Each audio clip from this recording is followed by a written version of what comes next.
Friends, welcome to what is happening channel. నిజానికి మనం rice వండే విధానం సరైనది కాదు అని శాస్త్రవేత్తలు చెప్తున్నారు. మనం రైస్ ఎలా వండుకుంటామో మీ అందరికీ తెలుసు.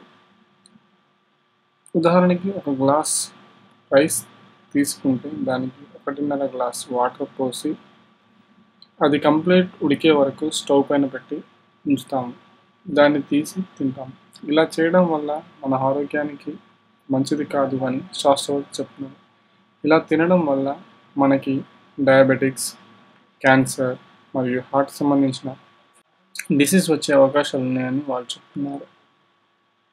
నిజానికి బియ్యం పండించే రైతులు బియ్యం అధికంగా పండడానికి రసాయనాలు, వివిధ రకాల మందులు యూజ్ చేస్తారని మనందరికీ తెలుసు. దానివల్ల అవి యూజ్ చేయడం వల్ల ఆ రసాయనాలు కొంచెం భాగం ఆ బియ్యంలో ఉండిపోతాయి. సో దానివల్ల మనం ఆ రైస్ని తీసుకొని ఈ విధంగా వండడం వల్ల ఆ రసాయనాలు ఆ బియ్యంలో ఉండిపోయి మన ఆరోగ్యానికి చెడు చేస్తాయి.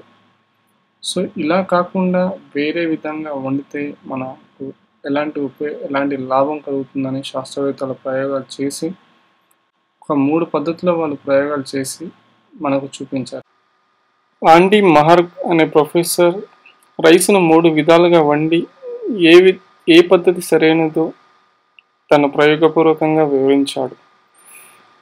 మొదటి పద్ధతి ఏమిటంటే 1 కప్ ఆఫ్ రైస్ తీసుకొని 2 కప్ ఆఫ్ వాటర్ పోసి రైస్ను వండి చూశాడు. దాంట్లో రసాయనాల పర్సెంటేజ్ 90 to 95 ఉండింది.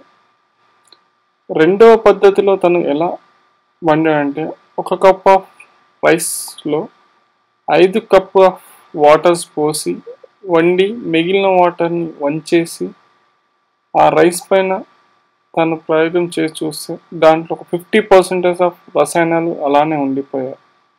ఇక మూడవ పద్ధతి ఏమిటంటే తను కప్ ఆఫ్ వాటర్ తీసుకొని కప్ ఆఫ్ రైస్ తీసుకొని దాన్ని రాత్రి నీళ్ళలో నానబెట్టి మార్నింగ్ దాన్ని వండి దానిపై ప్రయోగం చేసి 80% ఆఫ్ రసాయనాలు దాని నుండి తొలగిపోయాయి. సో థర్డ్ పద్ధతి వల్ల 80% ఆఫ్ రసాయనాలు వెళ్ళిపోయాయి. సో ఇలా వండుకోవడం వల్ల మన ఆరోగ్యానికి ఎలాంటి అపాయం కలగదని చెప్పేసి ఆండీ మహార్గ్ అనే ప్రొఫెసర్ తెలియజేస్తున్నారు. సో ఇక్కడ నుంచి ఫ్రెండ్స్, మీరు ఈ విధంగా వండడం వల్ల మీ ఆరోగ్యం ఎలాంటి అపాయం కలగదు. So thank you for watching my channel. Please subscribe if you like my video.